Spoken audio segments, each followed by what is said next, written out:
Hey, this is Stephen Amell, and you are listening to Tomorrow's Legends, the podcast. Don't fail your city.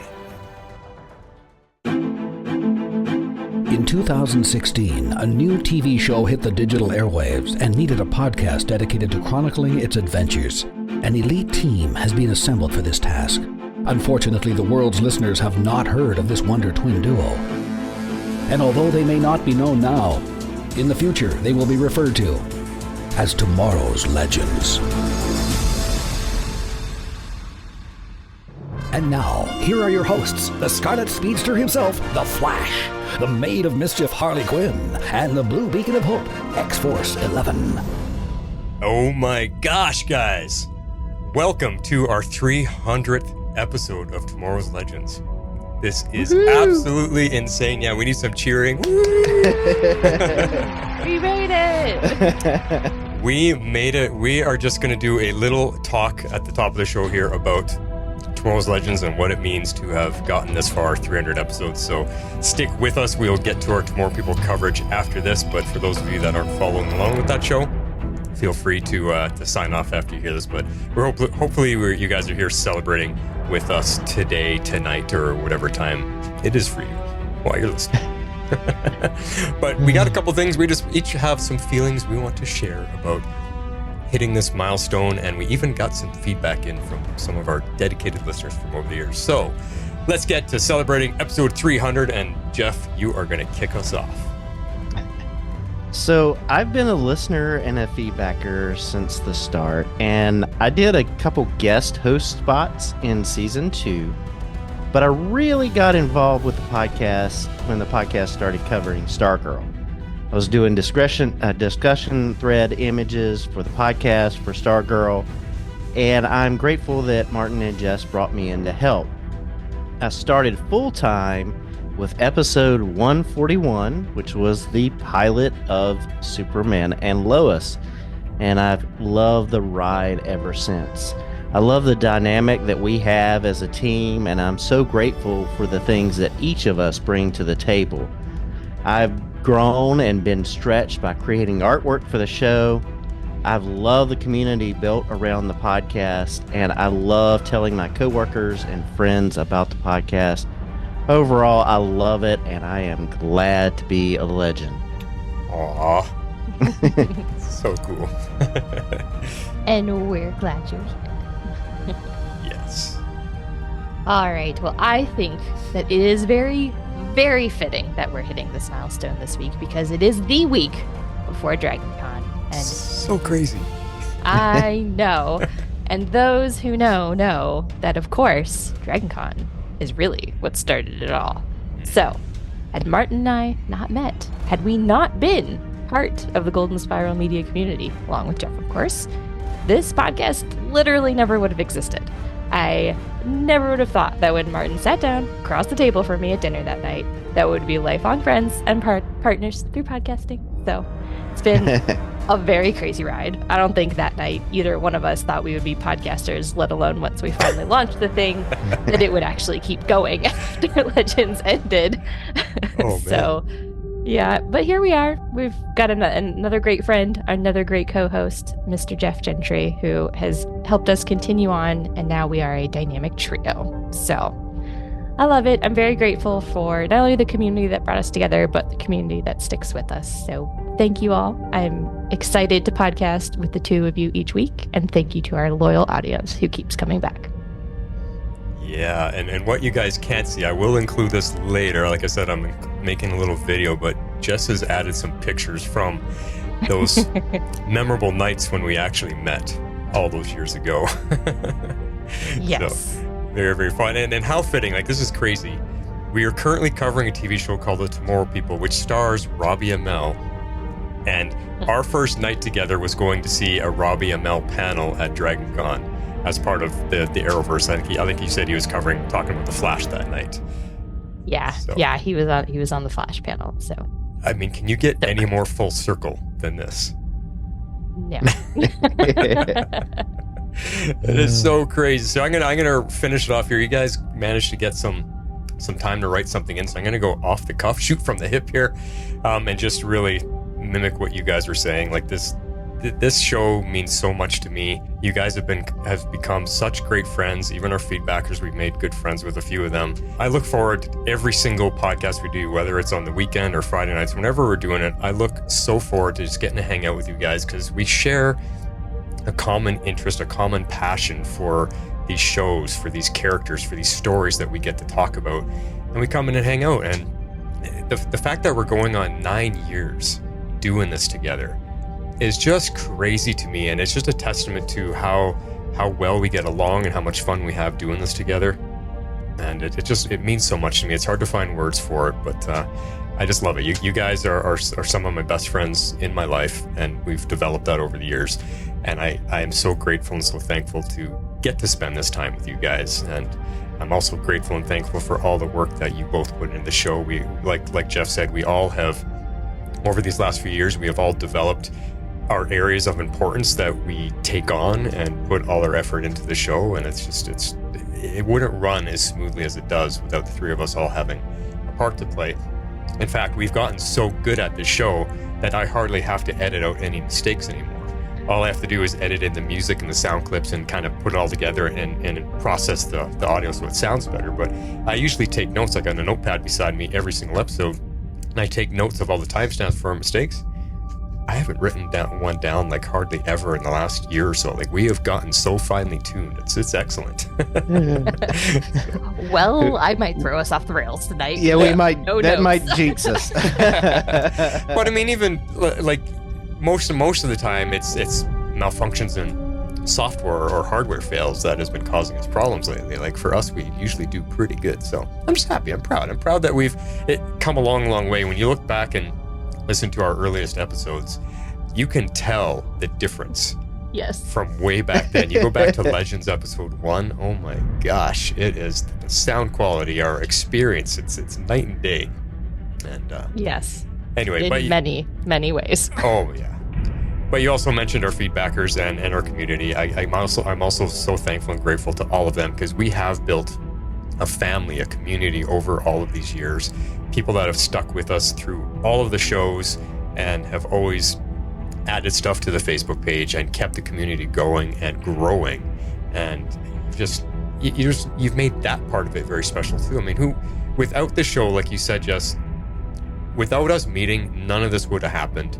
And without our feedbackers, this show wouldn't have grown as much as it had. Without our listeners, it wouldn't have grown. Like, people have stuck with us through 9 years. It's crazy. Yes. So we appreciate all of you, and I appreciate my co-host and everybody else on the network. And speaking of the network, I do have some statistics I wanted to share here because it's kind of fun.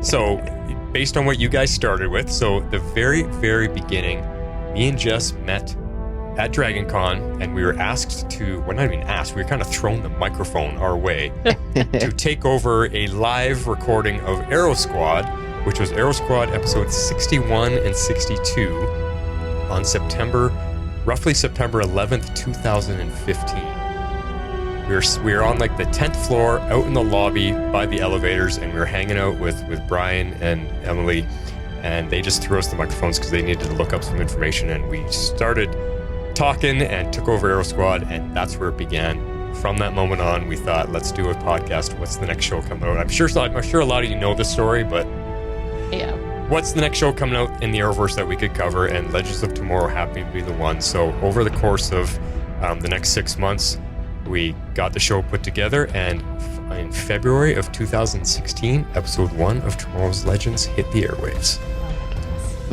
So that's where it began. And then fast forward, you heard from Jeff. He had already said he did some guest spots and helping us out behind the scenes, but he officially joined the show for the Superman and Lois premiere, which was February 2021, episode 141 of Tomorrow's Legends. And he's been with us ever since and putting in a lot of hard work. Then we had Dive into DC, our sister show. They officially joined the network. That's John and Justina. Silver Vox and Green Butterfly, they joined the Cybercast network in March of 2022 with their first episode of Dive into DC. But they themselves, as hosts on the Tomorrow's Legends show, joined us in February of 2023, Legends episode 229 for the Flash season 9 premiere. So they actually have been hosts on this show. And then finally, Abby, Miss Dreamweaver, has now joined the Legends rank. As of March 2024, Legends episode 273 for X-Men 97. And she co-hosts with me over there. So that is our rundown of tomorrow's Legends and where the hosts have been and come from. Now, one more stat I have. This is episode 300 of tomorrow's Legends. Massive milestone. Who would have thought, like you said, Jess, that we would get this far after Legends canceled? Just insane. 300 more episodes. Right behind that, we have The Mandalore, which is the Star Wars podcast. That is at 151 episodes now. We also have, which counts, our Patreon bonus episodes. We've done 19 of those. Cybercast and Cyber Movie Review together total 53 episodes. And Dive into DC is now at 57 episodes. So, quick guess at the total episodes on the network right now? 500. Close. A little higher. 550. One guess. 580 episodes. Oh, wow. On the network. So there you go. And we're still going strong. We've got, Dive into DC isn't going to stop anytime soon. We've got the Green Lantern show coming out. That's what we're going to pick up next. Who knows how many Legends rewatches we're going to do. We still got season 4, 5, 6, and 7 to do there, right? So we're just going to start it over, gal. That's what we're going to do. We're just going to start Legends over and go again. So that wraps it all up for our stuff. Now, we have got a couple emails in from 3 of our very, very frequent and probably most loyal feedbackers in Comic Geek Kev, Perry White, and Dreamweaver. So, Jeff, why don't you take Comic Geek Kev's away and read his email?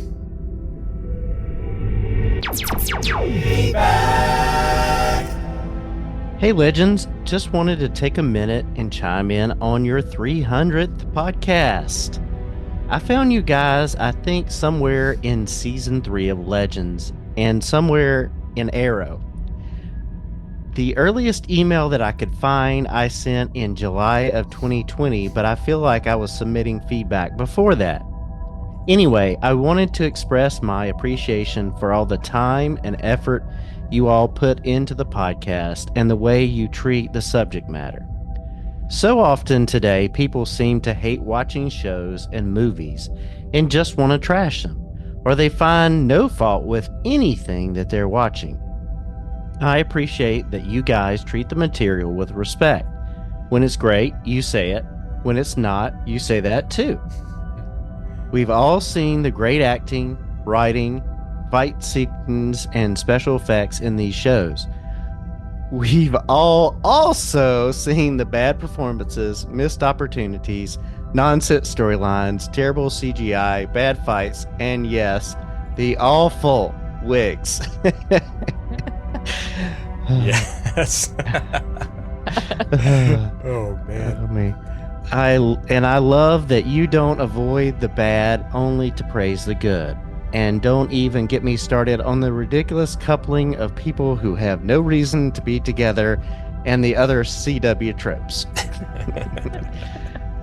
I've made no secret that the later seasons of Legends were, in my opinion, not great.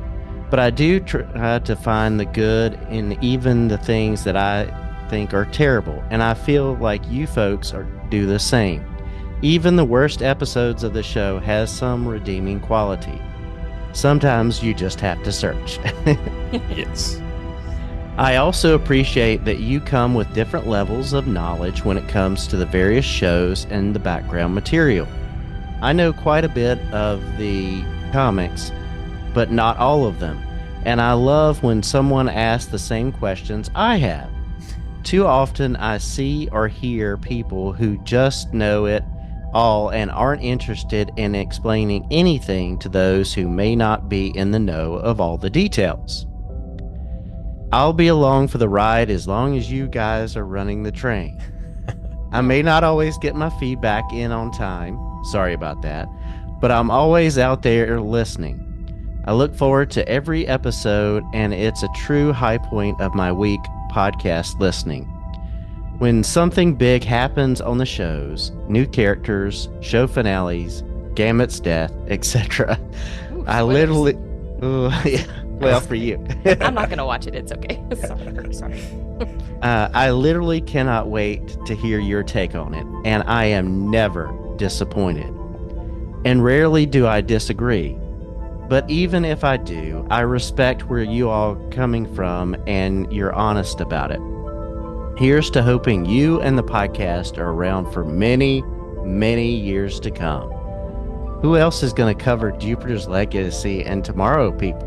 Excellent choices, by the way. Until next time, congratulations, Comic Geek Kev. Oh, man. No. See what I mean? Like, week after week, Kev, you're when you're able to, you always send in fantastic feedback. But to sit down and take the time to tell us your thoughts and your words and your feelings towards us and the show and stuff like that, that really hits home. I would totally appreciate that. Yes. It feels good. It does. We love having you here. All right, Harley, you take on Perry White's email. All right. Hey, Legends. Perry here with feedback for pod number 300. And if I didn't have pneumonia, oh, goodness. Ooh. Feel better. I would have sent in audio of me screaming, "This is Sparta!" in my gruffest King Leonidas voice. Oh, I man. can't do that justice. Insert clip here. This is Sparta! From the folks who started blazing this trail to those who picked up and carried the torch along the way, you should be proud. In hitting 300 episodes, this podcast joins the ranks of shows like The Simpsons, Supernatural, Law & Order, Family Guy, Gunsmoke, Hee Haw, and Degrassi, The Next Generation. Hey, they can't all be winners. I didn't know the last one. Wow. So 300 episodes. Yeah, you're right, because Simpsons is way up there. Okay, cool. Very Yeah. The Simpsons has been on the air for what, like 30 some odd years? Yeah. So, Yeah. Look at that. Look at that. Those numbers were amongst those shows. Crazy town. All right. Anyway, being part of this podcast family has meant that I don't have to be alone in this geek journey. Never. Not all of my friends who live and work nearby enjoy the shows that I often do, so it's nice to know that at the end of the internet, there is a family of folks who choose to watch these same things and are inspired enough to talk about it. I keep coming back because this experience has changed the way I watch television. More importantly, I benefit from seeing shows from other people's viewpoints. And quite honestly, it's given me a reason to watch stuff I'm sure I never would have watched on my own. I'm sure I wasn't the demographic for Stargirl, but because of this pod, it gave me a reason to watch it. All it's done is become one of my favorite CW DC shows. Without this pod, I would have never become part of the Dive Into DC family, and The Dead Boy Detectives is in my personal top 10 best shows ever. Wow. It's high praise. I'll have to watch that. Yeah. And if I hadn't gotten connected to Arrow Squad in the final season of Arrow, I wouldn't have connected with Cammie and her YouTube pod. Yeah, he It's guests because- on her live show quite often. Cool. I did not know that. Yeah. Fun fact, Cammie and I are going to be on a panel together, Ooh, I think. fun fact. Or is that the panel that I... Yeah. Loki. Yeah, we're doing Loki together. Oh, Yeah. wow. But with Carrie, like if you go to her YouTube channel, I think it's What We Watched This Week or something she calls it, and they just talk about all the stuff they're watching, and he's on there. That's awesome. He's on there with her like almost all the time, I think. Very, very cool. Well, I will have to tune into that. So thanks for pointing that out, Carrie. Okay. It's because of that pod and the fact that I keep tricking, quote unquote, her to let me be on it.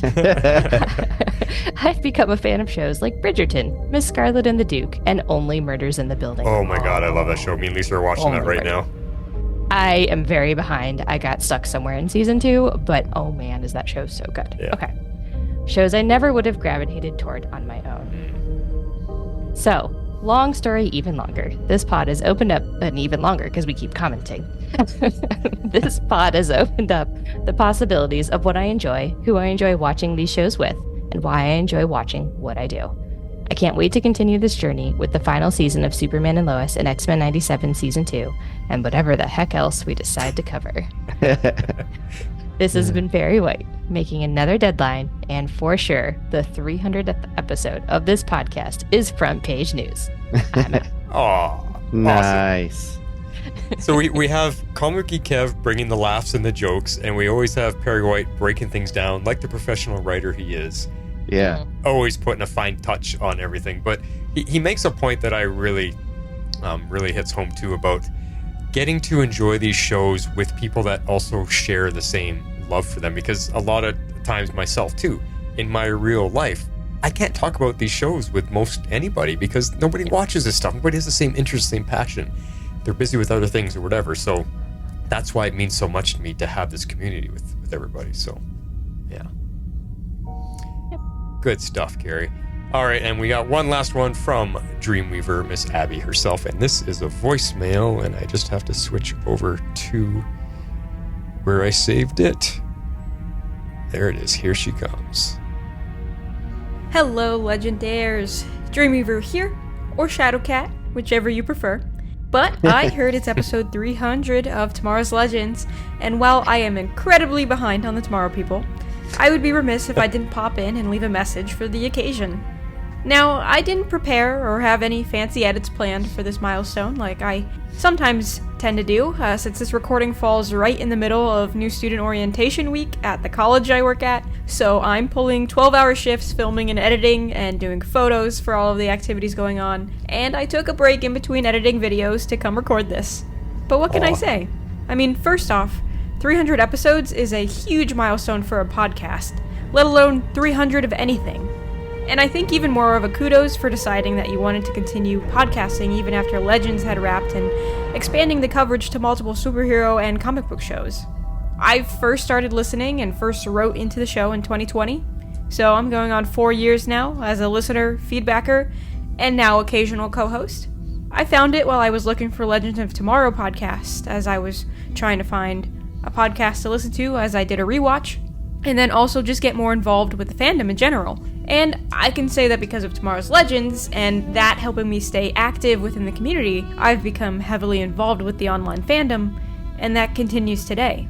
I mean, if I hadn't have found others to watch with and discuss it with online and expand the people that I know through the Arrowverse, I don't think that I would have had some of the experiences that I've had since. You know, I've met the cast, I'm going to the Legends Con in England, some other things, other people I've met that are like literally all around the world because of these shows. And that's just really cool, the kind of community that can bring. So it's really opened a lot of doors for me, as well as just helped me feel more comfortable leaning into the joy of being fully immersed as a nerd and not caring about what other people think, about letting myself enjoy and geek out over the things that I like comic books and superheroes. Considering that I want my job, the things I get paid for, to kind of revolve around this stuff, this is a great kind of way right now to kind of decompress out of my day job and be able to lean more into this kind of community. And I think having this podcast to listen to is the only thing keeping me able to finish the last few seasons of The Flash, because let's be honest, there was a lot of rough in there, and I couldn't imagine trying to watch through that without other people to talk through it with. Anyway, and now I even get the opportunity to cover and talk about my favorite thing in the whole world, the X-Men. If you're not listening to our coverage of X-Men 97, what are you doing? But, you know, if you haven't heard it over there, and if you didn't know, the X-Men are the reason that I got into the world of superheroes in the first place. An X-Men comic was the first comic book that I ever read, ever picked up, back in my early high school days, and I've been obsessed ever since, going on about 15 years of reading the comics now. But they were my gateway to the great wild world of comic book media, and thus led me to watching the Arrowverse, and then watching Legends and all of the stuff that we now have. So in a way, it's come full circle now that we're talking X-Men on a Legends podcast. So, congratulations on 300 episodes of Tomorrow's Legends. Thanks for making a space where we can all come talk nerdy and enjoy the things that we enjoy. And remember, Legends never die. When the world's calling, can you hear them screaming out your name? Legends never die. They become part of you. Every time you breathe for reaching greatness. Legends never die. I always leave it to Abby to wrap it up with Nice. something special, right? That was great. I enjoy that song. I need somebody to tell me who that is. Yes. Because I need it. Yeah. again, Abby, just thanks so much. We're so happy to have you now part of the Legends crew because you do wonderful work over there on X1E17. And she's even gone through and listened to a lot of my Cybercast episodes. And I don't know how many of our listeners actually do, if they've actually checked out Cybercast and all my personal episodes that are over when I'm just talking about life or health things or whatever. She's actually listened to them all, and she commented on almost every single one. So she's been diving in headlong, and it's really appreciated. But there's a theme through everybody. Did you notice? Is if it wasn't for this, I wouldn't have had this, and that. Like that seemed to be a common theme going through everybody. For all of us. Even us, yeah. Even us. Which is true. Yeah. So there you go. It's crazy. Awesome stuff, everybody. Thank you so much for sending in your thoughts on our 300. We love you guys, and we're just glad and hopeful, and we hope to keep bringing more. Maybe we can hit 500 sometime in the future. That'd be a big one. All right, well, that is it for our 300th celebration. I am still working on a little video, so keep an eye on the Facebook page. I will have a special video kind of covering all the history that we just talked about. You'll get to see it in visual form. It'll be really cool. I'm going to try to make it emotional and fun. And so check that out. And yeah, we are going to move in. We're going to cut this off. We're going to move into our Tomorrow People coverage because it is that night. So thank you, everybody. I'll talk to you soon.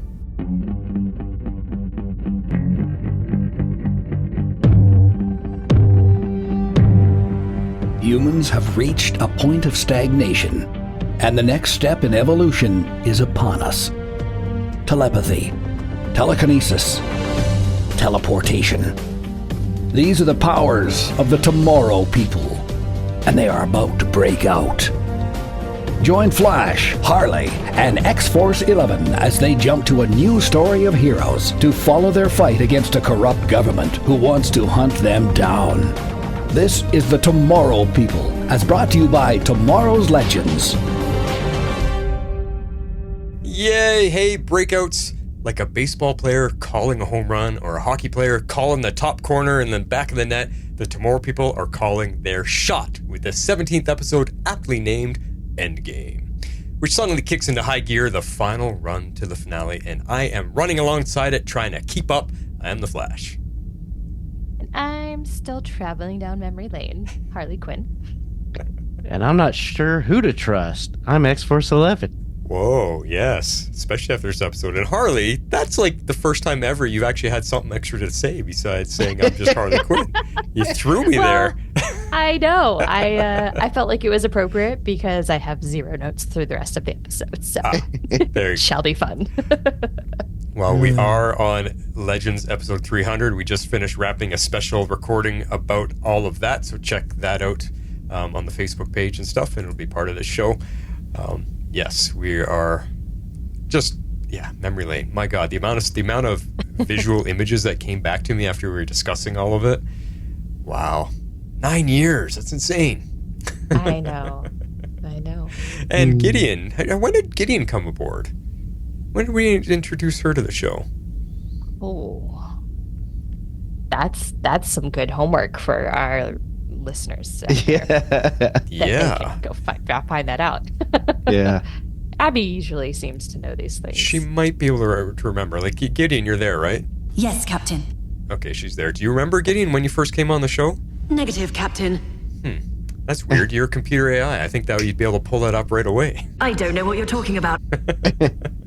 We'll have to look that up. Maybe Abby can dig that up for us. When did that? That'd be a good trivia question because we usually like to award prizes for stuff. So maybe someone can find that out for us. When did Gideon join the show? First person to find it wins a prize. That is yet to be determined. Yeah, because then that means we have to find out when she joined the show. Or take the word for it. Yeah, exactly. All right, so you are part of the network called Cybercast, and Tomorrow's Legends is covering the Tomorrow People right now. We've done Legends of Tomorrow, Stargirl, Superman, and Lois, which returns soon, and X-Men 97. Then you got Dive into DC, and they cover everything in the DC world.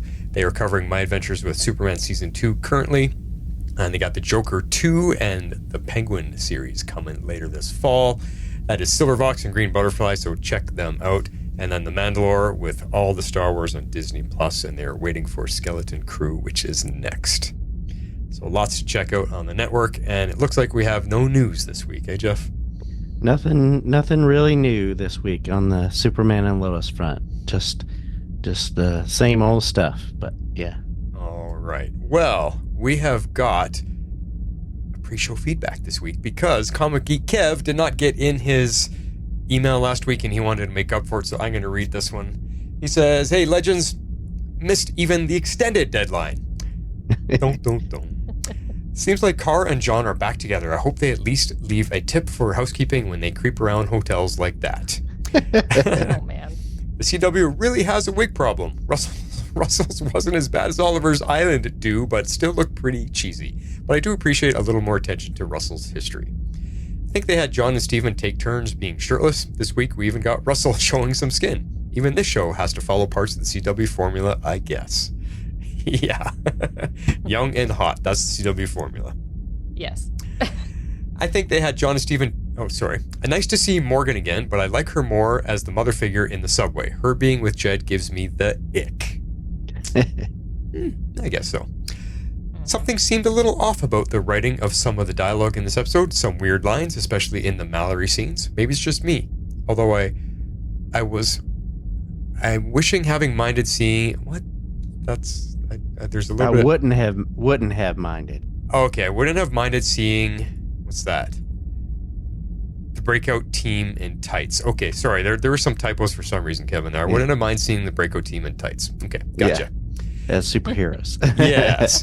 That makes sense because last week's episode was all about that. The Red Avengers have at least one good idea: masks when using powers above ground. At least throw up a hood, and when Russell does, that hood looks very arrowish. Do people consider who might be upstairs when they unload hundreds of rounds into the ceiling? I was thinking that too on the rewatch last week. Oh my gosh. And that courthouse fight was epic. Russell's trick with the handcuffs was theatrical as hell, but very cool. That was cool. It was so cool. Are we seeing a Hillary heel turn? She has a pretty horrible story. Assuming it's true, it seems to me that her partner would know that, but the sudden change seems a little too convenient. So Ultra agents really not getting what their organization is about? I guess she's just looking for a little nookie. Nookie. The Talia goodbye was a nice touch. What would Russell's calling card be? A casino chip? I feel like it would be something ridiculous like a half-eaten PB&J or some random G.I. Joe action figure. Jodger is found. What a great ending. I'm giving this one 8.5 out of 10 club bracelets. Till next time, which will be at the end of this episode. We're going to hear from Kevin 3 times tonight. Comic Geek Kev. All right. So before we dive into the ratings, Harley, I just want a quick recap of what you thought of last week's episode. I actually put it a little bit in my rating. Oh, did you? Okay. I did. All right. Well, we're going to get into our ratings then for this episode. Meanwhile, at the Hall of Justice. All right. So I gave this one 9.5. You're telling me that's not the season finale? Really? Thankfully not. That was a giant cliffhanger. Yeah, I know, but this was a powerful episode. We had so many twists and turns that my head almost snapped. We get to see Jed for who he is, we think. We see the Founder's true intentions, we think. Everyone is getting pushed to breaking points, and I'm just blown away to think that we have 5 more episodes to go. But most of all, angry that this great series got canceled. I'm just still not over that. That's 2 series in a row that should have gotten more seasons. So that seems to be our trend, though. Hey, let's find these great shows and only got 1 season and cover them. It's a really fantastic Or even plan. if they got multiple seasons and not getting to close things out. Exactly. At least we can't have any fault laid our way for covering the show because we weren't covering them live. So we're picking shows that had their chance, and we're trying to revive them, give them some energy, give them some life. Yeah. Back on the interwebs. So, but yeah. at least the live ones we've chosen to cover have gone on at least 3 seasons. What? Legends, Oh. Stargirl, Superman, Lois, they've all Right. gotten past 3 That's true. seasons. So And yeah, 2 are getting to end on their own terms. yes. Legends, of course, did not. But all right. All right. Well, I'm going to give this one 9.5. What is going on? Oh, man. Dang, this show, it knows how to bring it. Okay. So, last week's episode, I really did enjoy the superhero angle, and I loved just kind of like Russell's backstory, getting to know more about him, getting introduced to Talia. I love this whole concept, but it all just seemed a little bit kind of filler. But then they like really brought it this episode. So it was like we got a little bit of filler, but we got some good Russell stuff, some more backstory, which, I think we've been craving a little bit. He didn't feel like a total buffoon. And then, it kind of rolled into this episode, which is very heavy mythology, very much kind of moved like our main plot along, and then left us on like a massive cliffhanger. So good news, it wasn't the actual finale, which we know we will never get an answer to. So oh man, so many things happened this episode. Okay, I didn't see most of it coming. I really enjoyed that we are getting confirmation on a few things that we've speculated since the beginning, like me saying Jed has a plan. He has to know. How does he not know? Well, duh. He knows. He set it all up. So, which is not surprising. But I'm just glad that they finally brought it out and got it confirmed. So, Yeah. Looking forward to this discussion. Yeah, and I'm right there with you guys. I gave it 9 directions you can't predict. Wow, you said it, X-Force. How is there 5 more episodes after this one? And am I starting to sound like a broken record now, continually saying how great the writing is on the show and how just when you think they've pulled all the tricks out, they once again surprise us with yet another twist? How did the show get canceled? And where did all the writers go from this one? Maybe that's a question we should ask and find out what they're working on now, because they sure had this superhero genre figured out. Yeah. It's crazy. So let's dive into this one, because I think this is going to be a good one to talk about. Let's get to our show. Gathered together from the cosmic reaches of the universe. All right, we started this episode with a flashback to Jed 30 years ago. Seems he got beat up, and Roger is trying to talk him down because he's got a gun. And after a struggle for the gun, Roger stops the bullet from hitting Jed. So, first off, what great casting for young Jed. This kid looked so much like it could be Mark Pellegrino. Like, it's like they filmed that scene 30 years ago just in case they needed it in the future sometime. It was so crazy how well they casted that. Yeah, I think both boys were cast really well, to be honest. Yeah, just amazing. But like you said, we finally get the origin of Roger's powers, at least the starting point of it. I mean, he was young. He was younger than when we're seeing most of the breakouts show up with their powers. So, but just like Steven, in a tense emergency-like situation, also with a gun, his powers awaken, and he had no idea. I mean, Steven didn't know he could stop bullets, and that's the first time he did it when Jed was trying to shoot John. Same thing happened with his dad. It's crazy. Mm-hmm. I know. That is, yeah, I do like that parallel that they built that in. Yeah, and then the other parallel that I noticed, it's even way back then, Jed seemed to have anger issues and trouble processing emotions when he's challenged on something. So the writing's kind of been on the wall for his entire life of what kind of person he's going to end up being. True. As it is with most people, they kind of have this saying of like, whatever your kid is like at 4 or 5, because it's like, kind of like unfiltered. It's just who they are. Like, that's them. So like, kind of take it or leave it. They'll evolve a little bit over time and maybe learn to control some emotions. But essentially, we're all adult versions of our 5-year-old selves. Oh, you're right. Yeah. Can I just point out, this is the first time the 3 of us have been together in a couple weeks. It is. It's the first time, like in over a month, I think. Jeff and I were like 3 weeks in a row, and then I ditched last week because I was overwhelmed. Yeah. And Jeff left before I left a couple times there, in and out, interspersed. So yeah, it's been a while. Well, I'll be gone next week, so have fun. He's hanging, hobnobbing with the celebs again. Absolutely. I'll send fun pictures. Yeah. And she threatened us offline about we have to come down to the Dragon Con next year or something, Lois? Yes, I'm kidnapping you. Yeah. Perfect. BT Dubs, if anybody's at DragonCon this year, you need to let me know. Yes.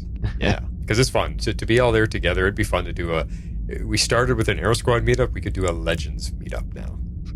Yes, we should. Oh my god. And next year would be the 10th anniversary. Come on. Okay, let's work on it. Why not? We got to think about it. Let's work on it. Well, because it's significantly more money for you than for me. So, It is. anyways, we'll talk about this later. Yeah. But it's the 10th anniversary. All right. So, jumping into the present, Jed says he loves Roger, and everything he did was to understand him. He said his brother was his life's work. That I don't know. That makes me feel weird because I don't know if calling your sibling or brother your life's work really means what he thinks it does as he's saying it. You just made your brother a subject of study, not a loved one to care for. So I don't know about that line. He's my life's work. So how do you view your brother then? A lab rat? What does that mean? I think the wording was intentional of it to say it that way because it does make Roger seem like not like a pet project, but like, I mean, you're like the thing that you've poured everything into. Mhm. Most people don't equate that to like a person. You know what I mean? It's like whatever, game-changing, life-changing breakthrough that they're working on, right? Usually in like the scientific field. So I think the wording was very intentional. I think in his mind, in Jed's mind, he's kind of twisted that to be some version of I've done this all for him. I've sacrificed all this for him. I've only ever done it like for him. Yeah. But it's not really coming across that way. Exactly. Yep. You're right. So, kind of continuing that on, we find out that Jed hid Roger's body to protect Steven from the Founder. And basically, he says Roger's death was to protect him from the Founder because the Founder built a machine to amplify Roger's powers. So what you say, we find out that Jed hid Roger's body to protect Steven, or did we find that out? Like, we don't, the theme of this episode is we're not really sure. That was the theme all episode, like who's lying, who's telling the truth, what are we supposed to believe? That was rampant through this episode. It kept switching. I believe one guy, then I believe the next, and I went back to that guy, and it's like, wow. I still don't know who to believe, to be honest. Yeah, I know. No. That's why I had that as my tagline at the beginning. It's like, I just don't know. But at least at this point, we were right a few episodes ago that Roger got put on ice to hide him from the Founder. At least that much we kind of figured out. It was the plan all along. Now we just have to figure out, because I don't think we really know, was Roger in on it? Did he agree to be put on ice and hide from the Founder? That still seems like it was maybe Jed's idea. I don't know if Roger was okay with that himself. It's definitely a question we brought up. I don't remember at this point which of us brought it up. It may have been me, but we may have all brought it up at different points. But yeah, I mean, there's a lot more questions about understanding the true motivations for both parties, for both the Founder and both for Jed. I like the way that they do it. It's very well put together. It's very well written. I like that we're getting selective flashbacks. It's like selective memory, selective truths, like the whole thing. Yeah. You only see what you want to see until you eventually get to the whole picture, and then everything falls into place. So I love the way they're doing it. I think it's incredibly well done. It's getting a puzzle one piece at a time. It's so cool. There you go. Until you see the whole picture. Yeah. Perfect. Thank you. Well, I read, I knew exactly what you were saying. It was exactly that. But here's my question. To amplify the powers of Roger and now Steven, to what end? If the Founder is the story to believe, according to Jed, what is the Founder's plan once he amps up the powers? Why not amp up his own? Why is he wanting to amp up Roger's power and now Steven's power? What, if we're to believe Jed, why? To what end does the Founder want to do this to these two guys? I think that's an excellent question. yeah, it is. That once we know that answer, everything will come into place. And so I really hope that that's the answer we get by the end of this series. Yeah. Because if we don't get that answer, Ugh. we will never know. Unless we figure out who the writers are, corner them, and be like, who? What was the answer? Someone has to know. Someone had a plan at some point, and then it didn't get picked up. So Yeah, exactly. Yeah, And is there a comic book out there that wraps it up for us? Like, I'd have to look into I that. don't think so. I think Yeah. it died. Yeah. But it makes me question, like, so the founder's daughter couldn't handle it. We don't know about Steven. And it seems like Roger's powerful, but it seems like the founder's a little bit more powerful. But, like, yeah, what's the motivation? Is whoever gets put in there has to have enough power, but it probably will burn them out and kill them in the process, and that's why the founder doesn't want to do it. I'm kind of curious about, like, why the particular individuals. But yeah, it's gonna be. I hope we get some answers, but I doubt it. But Yeah. I mean, hoping- again, I don't remember how it wraps up, so me neither. I don't know. I don't need like the full answer. I just need a little bit. I just need to know which one of them. Like you said, like, what is the end game? Like, what is the point? Like, why are they doing all of this, regardless of who you believe? Which I think they're both still lying, personally. Mm-hmm. But I want to know, like, loosely, what is this machine? What does it do? Like, why? Yep, exactly. So hopefully we get at least a little bit that leads us in one direction. Yeah. Yeah. Which would then, of course, lead into what season 2 is going to be about. So hopefully we get at least that. Yeah. That's what I'm hoping. So Steven says that if Roger has to have an end game to stop the founder, if what Jed is saying is true. So I'm like, okay. Well, to me, like, that's his hope. Because if his father agrees to go under, because that's unknown, there must be a plan. Because we need to. I think we need to see more of their flashback story of Roger and Jed, and we have more time to see that. We have 5 episodes, so they could continue to dive deeper in to get us to the point of where Roger is revealing that, yes, I am. The founder's after me. Let's pretend I'm dead, and he'll stop. There's got to be something more along those lines. I agree there's something more. It's just, for me right now, the question is, was Roger in on it? Yeah. Or not? Mm-hmm. It's... Because you have to remember, like, he teleported out of the exploding car, but he teleports right into the alley where John is, and it's almost like he was okay with what was about to happen with John shooting him.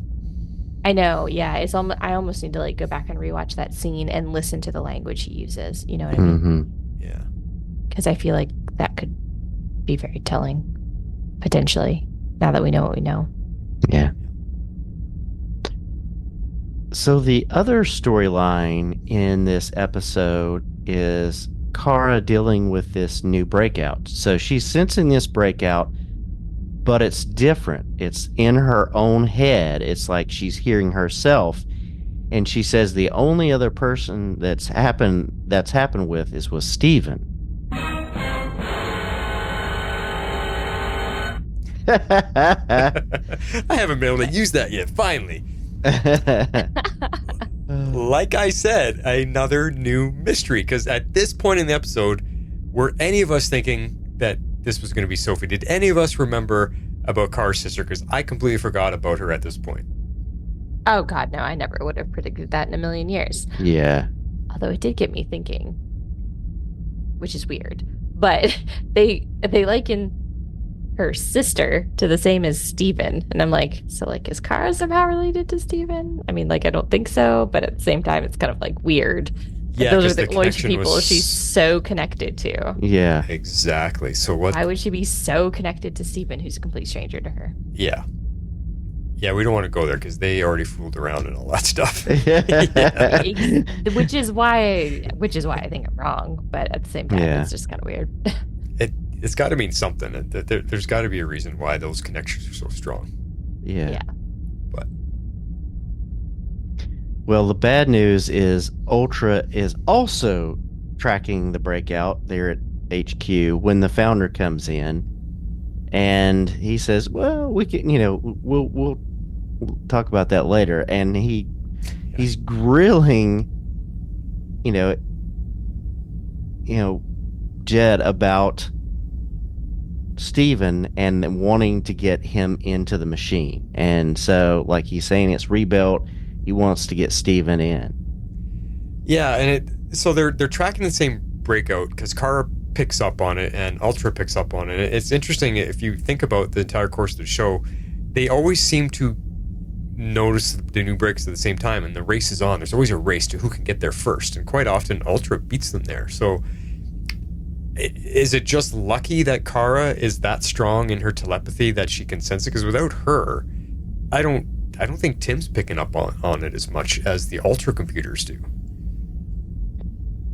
Yeah, I feel like they're always one step behind. So that I feel like they're either being tipped off by Steven or Kara's like sensing people. I feel like they're relying a lot on Kara. And like maybe Tim is helping them narrow parameters, but they're relying on her to pick up on the breakouts first. Yeah, I just don't think, like, Tim is like, a first gen, and what they've got are way more advanced, and they've got more computers looking at stuff. So yeah, more computing power for sure. But then you're also talking about the machine again. This is that same machine to amplify the powers. It wasn't configured for Steven, but he must know that the genetics somehow passed on to Steven, and that Steven is just as powerful. So again, I come back to that question, like what would he do if Steven got in this machine? If he managed to get him in there, what's he going to do with Steven? Why is he so adamant? I got to get Steven in this. Is it because he's going to do something to Steven, steal his power, or do we go back to what we're seeing in the flashbacks, that the founder is trying to help the world, and if we amplify Steven's powers like we were trying to amplify Roger, it's going to make him so powerful that he can do things now to clean up the earth and stop war and whatever it is there that, like, I still don't know. That's the question. Yeah. I think it's a question. Yeah. Yeah. I mean, at this point is like, will we actually get that answer before this wraps up? I'm hoping we get enough that we can come to a logical conclusion. You know what I mean? Yeah, exactly. So this was pretty powerful because the founder calls him Jed out for protecting Steven, and the founder knows Marla is a paranormal. And we hear him say that he wanted to use Cassie, but it didn't work out. But this was wild that he knew. I mean, that's why I said earlier that he's pretty powerful. That he knew just from that brief meeting that Marla was paranormal. He must sense it or pick up on it somehow. Yeah. Yeah. But, I mean, in the scene, he's digging for info here big time. Like, you could see him taking little scans of Jed, trying to break through Jed's block and get some information, because he's like, I'm going to talk to you and ask you a question, and then while Jed is responding, he's like, you could see him, he's like, I'm trying to get through to you. That was kind of funny. Like, he wasn't hiding it at all. Yeah. No, yeah. That was interesting, that whole scene. Oh, we're about to talk about that. Never mind. Yeah. Continue. Yeah, I mean, because Jed is basically using pain to block the founder scans. So, like, he is basically cutting himself and inflicting pain on himself in order to block out the founder scans. Yeah, he's like jabbing an envelope opener into the palm of his hand.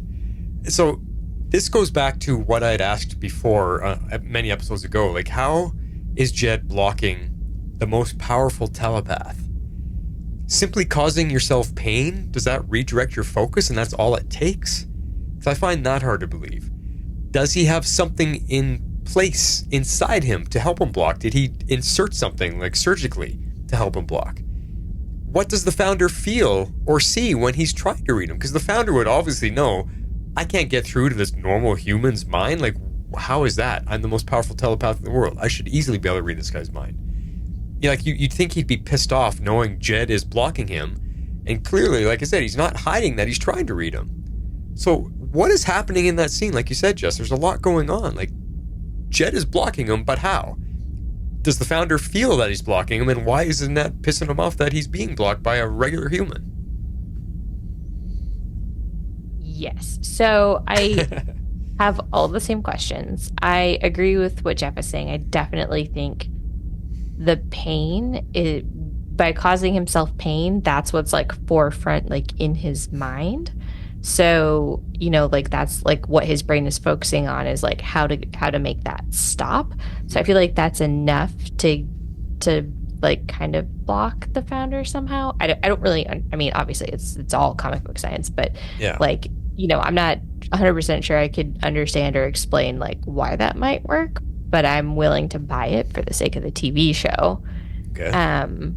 But yeah, like I did have that same question of, surely dude knows like he can't get through and he can't read him, or maybe it's just that he can only get like surface level stuff because Jed is like focused on the pain. I don't know. He had to have been getting something. Yeah. But he wasn't getting to what he wasn't getting to what Jed was actually trying to hide. So I don't know. That's I don't know. I don't have a good answer. Yeah, and my question, and we have not seen this otherwise, but like, why doesn't he just scan him when he's like asleep, or like not expecting a scan? Like, Yeah. he's in. Well, someone tries that. It doesn't go well. Yeah. True. Jed was able to tell last week that he's being scanned when he's trying to fall asleep. So Right. there's something about Jed, whether it's training with his brother all those years, or because he's such the scientist, he created something that he's got surgically installed in himself. I think there's more to this answer, Yeah. but I don't know what it is. Yeah. Yeah. Crazy. So Stephen comes in, and Jed tells Stephen the plan is to kill the Founder. And that's the real reason he put John through the procedure to make him lethal. Jed, you know what we found out in this episode? Jed has been playing the long game. Like since they were kids, and he started studying his brother. Like, so what is his reasons? Like, why kill the Founder? Is it to take control of Ultra? Doesn't the Founder also have, but didn't we hear somewhere that the Founder has like investors that he has to answer to? Or is he the sole controlling, entity of this entire Ultra thing? Does Jed want to get rid of him just to get him out of the way? Or is there some revenge tactic here? Like, because of his hatred for the breakouts, or what's like, I'm just curious why Jed has had this long game plan for all these years to kill the Founder. What's the history of that? I think we're getting bits and pieces, but not the full story. Yeah. Which is why we got 5 episodes left. Exactly. Like, we can't be getting the whole story. It's confusing. It's confusing enough. I agree that Jed is definitely playing a long game. He has plans within plans within plans. Like, it's crazy. I don't even think he can necessarily keep all his plans straight. But until we understand either one of their end games, which, even though this was called Endgame, I don't feel like we got the end game. You know what I mean? It's just, I can't answer. It's just all speculation. I don't know. Yeah. All I can say is that at this point in the episode, it suddenly got really intense all the way around, every story angle. Yeah. It's definitely the end of the season feeling with how everything just ramped way up. It's like, whoa, we are on the road to the end. This is insane. Yep. I agree. It was intense. So in the lair, Tim can't locate the breakout, and Kara's just really frustrated, so she just grabs Russell and they head off to find the breakout. And this makes me ask, like, they had a rough location of where she was, but I'm guessing that many people in the concert hall, like there's hundreds of people there, does that interfere with Tim's search? He can't, because there's so many human beings, so many signals, that Tim can't pick her out of the bunch, I guess. Yeah, and it may be like there's only, because she's kind of breaking out there's only little pings. That And would make so, more sense. It's not like she you know, teleported or anything. Right. Yeah. She's just having, these little spells and, probably brought on by anxiety from what we see. And so, like, it's not strong enough to get, a location that's more precise, maybe. Right. Okay. That's how I took it, because Ultra is kind of saying the same thing, that the signal's too weak for them to like lock onto. Mm-hmm. So Yep, makes sense.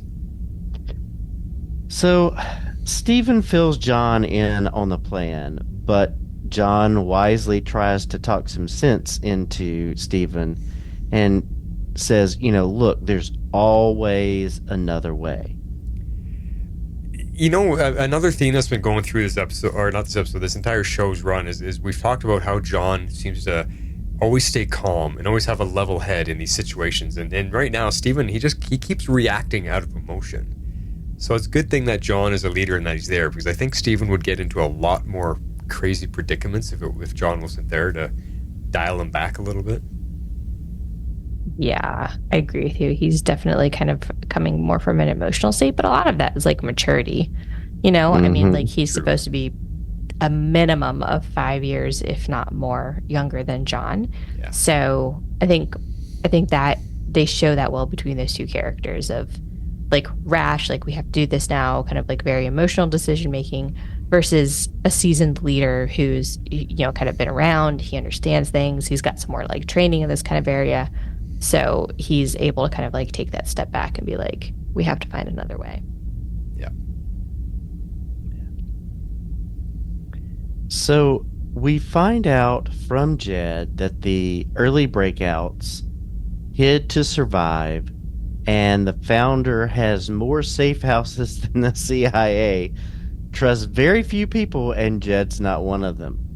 So, again, big info drop here. And it makes you wonder how many breakouts Roger found and helped out back then. Because it seems like he's been working, like he's got this underground lair, he's got safety zones all around the city. How many people did he find back then? How many breakouts were there back then? And did he go around, was he immediately helping everybody? Was Jed helping him help everybody? I don't know. I really want to see more and more flashbacks. Oh, but I think the flashbacks, I think again, it was probably a plot device that was designed to like continue on. Mm-hmm. So, I mean, we're never going to get the whole story, which is sad. I do have a lot of these same questions, and I would love to keep seeing more flashbacks, but that would require additional seasons, which don't actually exist.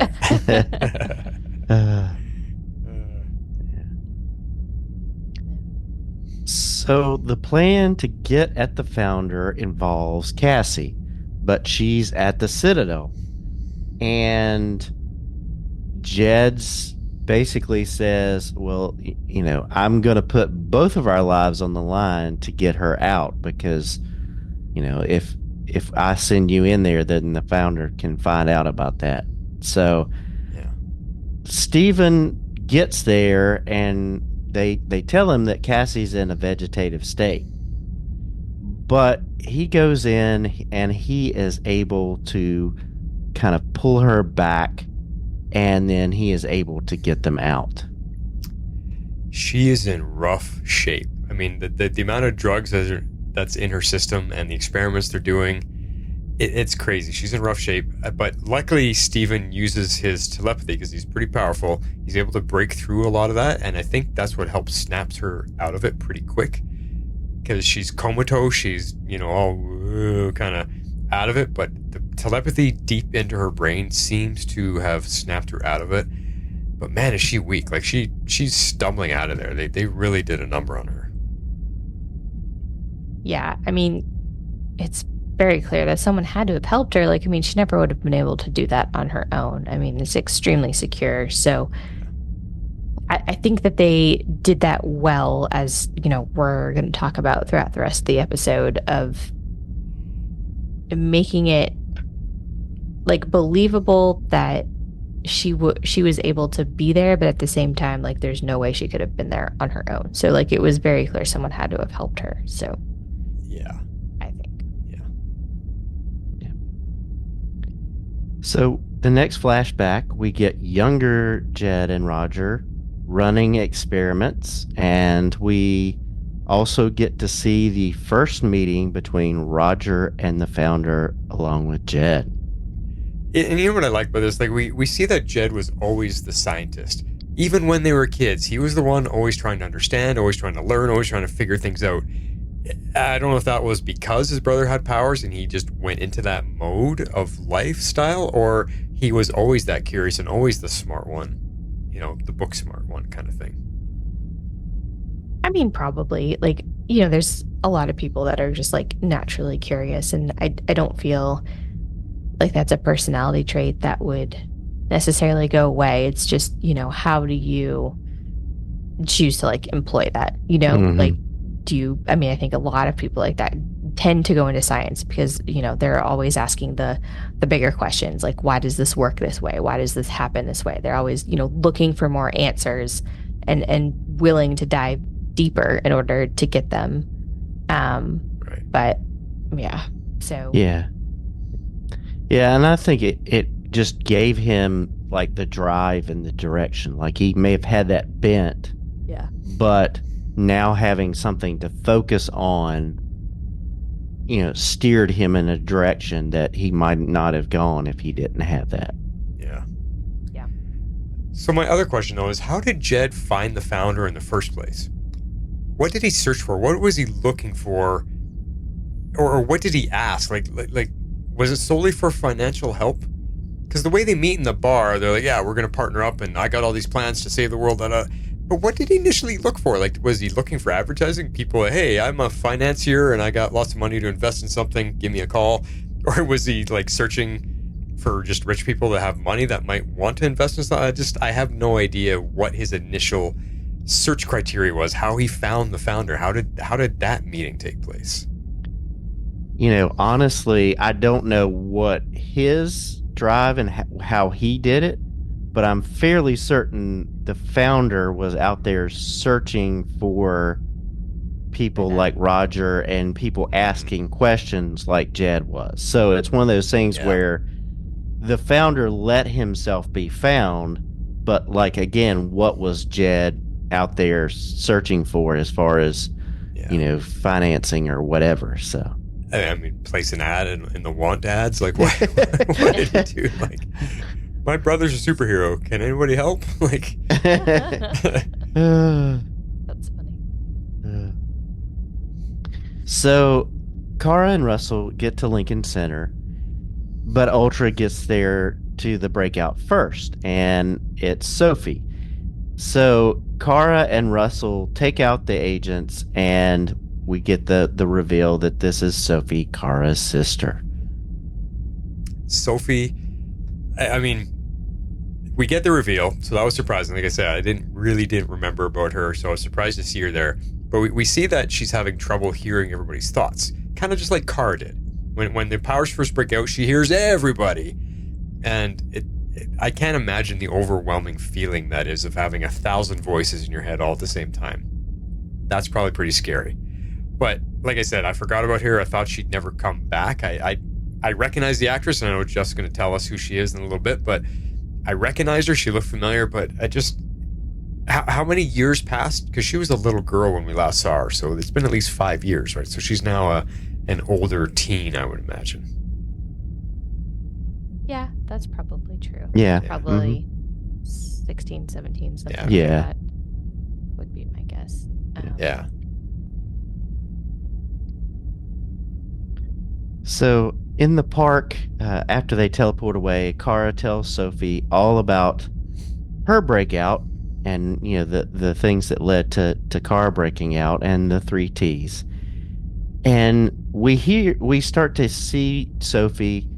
She already considers herself special as a ballerina, and to be at Lincoln Center dancing ballet, you know, you already are. And so that's, you know, she's seeing herself as special not because of these powers, but because of, you know, her life that she's devoted to being a ballerina. Yeah, and Sophie wants nothing to do with the powers. I mean, it was a surprise reaction. you haven't seen your sister in years, and she shows up all badass in leather, and I've got to say, my gosh, hot, by the way. Leather pants like that, wow. You'd think that Sophie would be like, holy damn, my sister is cool. Like, I haven't seen you in years, and look at you, you're badass, you're cool. But instead, she's like surprised, and I don't really want anything to do with this life that you're leading. Like, I want to be a ballerina. So I was a little surprised that she was surprised with that reaction.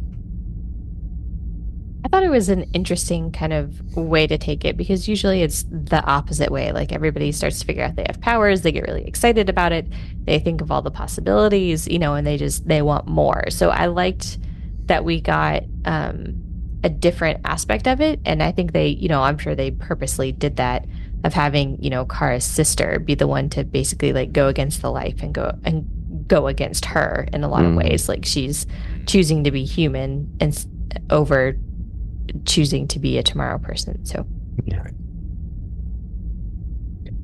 So Sophie is played by Elise Gayton, who is a ballerina. She was trained in that and several other forms of dance. And here's where you know her.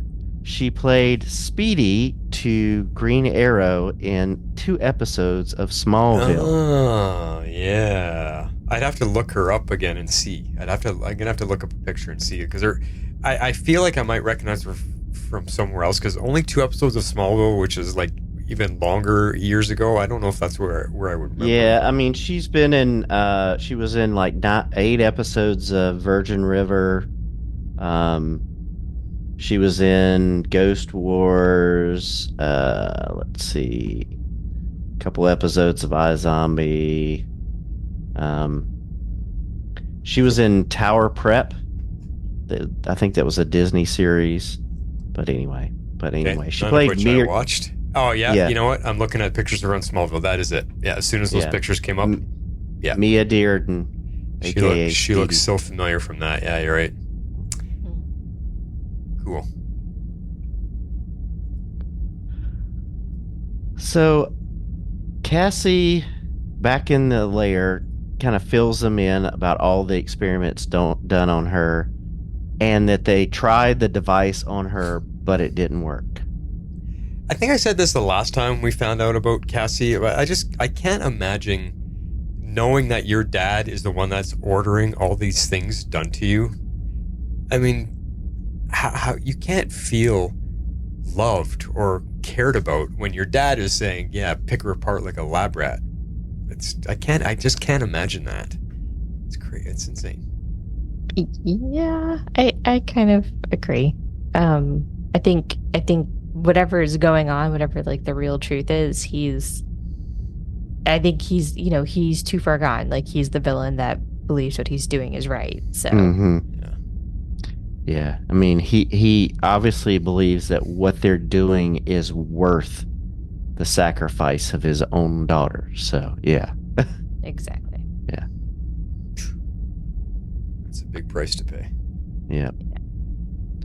So Kara fills John in about Sophie, and she expresses to John that she's really sorry that she can't give Sophie a normal life, and this will come back later.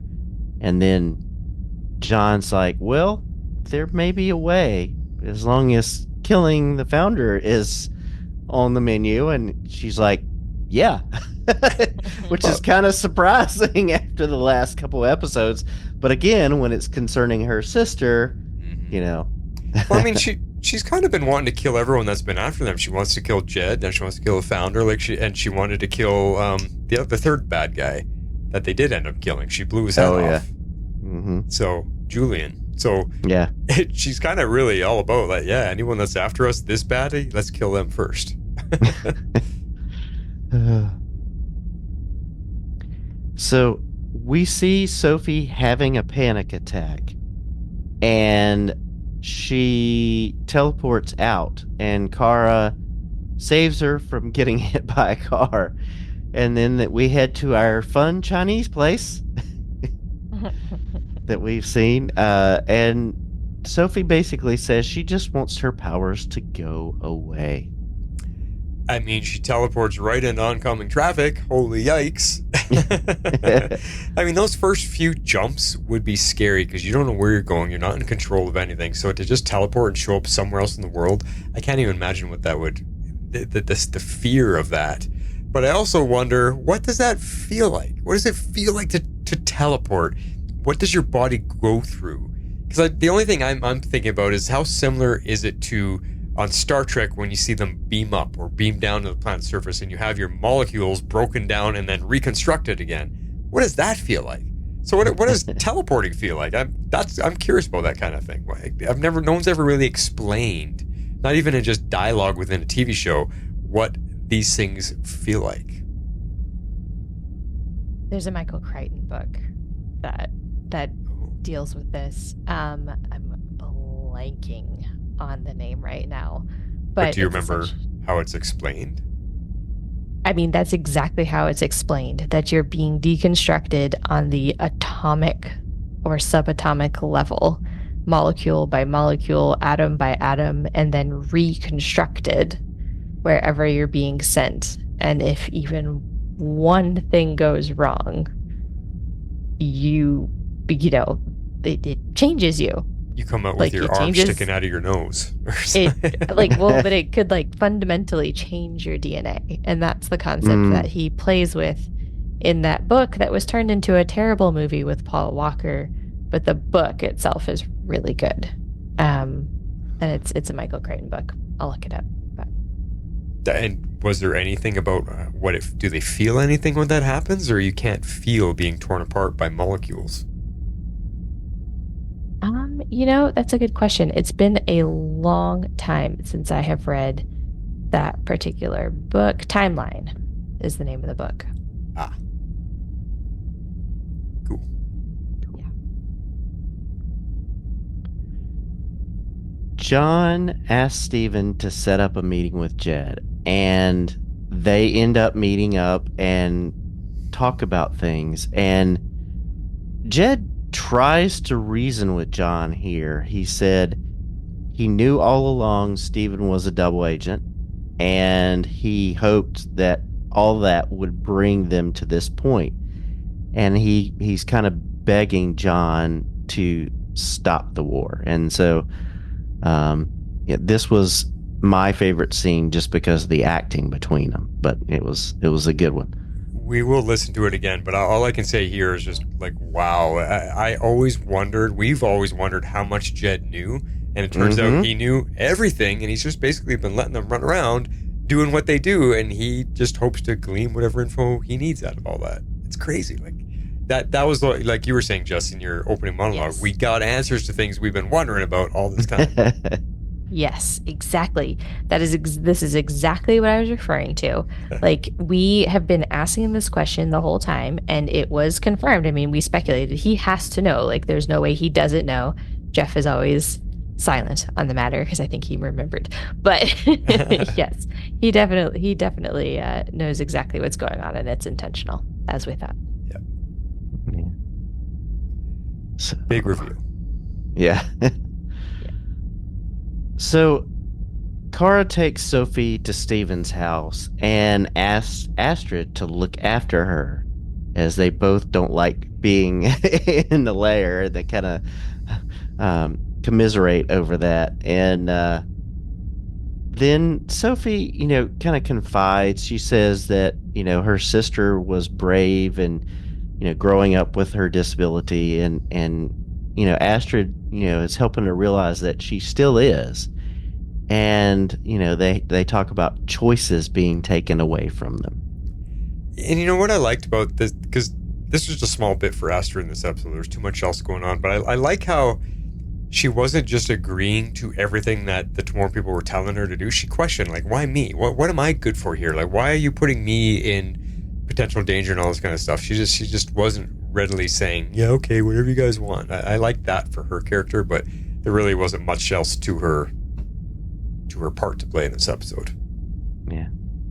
No, I mean, she kind of just disappears. In fact, once we get to the dance hall, yeah, it's just she's just gone. Like, Yeah. she's just not there anymore throughout the Yeah. rest of the episode. So I assume, Yeah. I guess she just left. But Or yeah, she's in it's the just kinda audience, or funny. backstage. She had to have been. Yeah. Yeah. Like, either somewhere else or in the audience or, Yeah.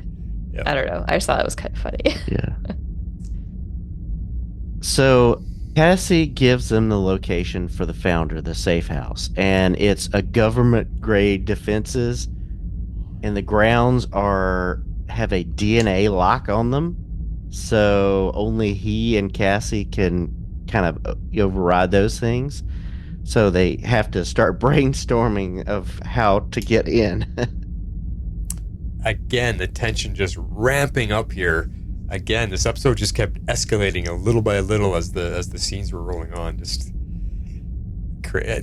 setting up this mission. You're thinking, oh my gosh, how are they going to break into this now? Like, it's obviously heavily defended to be against tomorrow, like people.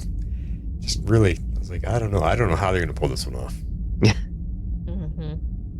Yeah, no, I agree. I was very skeptical. I was like, they can't kill them all off, but at the same time, it's like, this can't really actually work. So Yeah. it was just kind of interesting to get to that point. Yeah. So we get the flashback to the first meeting between Jed, Roger, and the founder, and the founder really lays out the groundwork for Ultra, and he gives, he names the Breakouts Tomorrow people. So we find out he's the one that named them. He talks about redefining life on the planet with powers and all the possibilities. But Roger really just wants to know how he found them and, why he's behind this. And then this is where we get the reveal that he is a Tomorrow person to Jed and Roger. So. See, and that's where I was asking the questions, is so that actually maybe almost answers it, that he found them and maybe reached out and Jed said, yeah, we need financial help. So maybe that's where it came from. But listening to what the founder says, I mean, it's a good sell. It's a good sales pitch. Why wouldn't you believe him in that moment? That these powers can help change the world and make things better. Roger is skeptical. Jed sees the money that he needs to figure out his brother's powers and how he can get them. So there's like 3 different angles at play here, and that's pretty much, they all wanted something and they all thought they could use each other to get what they needed. Mm-hmm. And I think they will continue to play each other for years and years to come until someone inevitably dies and gets locked inside of a frozen box. An ice box, yeah. So John brings Jed to the lair because Jed is going to use Tim to hack the founder's security. And Russell has to be his babysitter. And so the conversation between Russell, Jed, and Tim is just a trip here. Wow, like talk about inviting the wolf into your home. But I have some questions here. Did John teleport him into there so he doesn't know where they are? Did they take the train as they usually do and then teleport from the end of the line like they usually do to get in there? Does Jed have some kind of device he planted somewhere in the lair so he knows how to find his way back now that he knows where they are? Like, I got these questions from the scene because they didn't show us how they got there. They just showed Jed already there.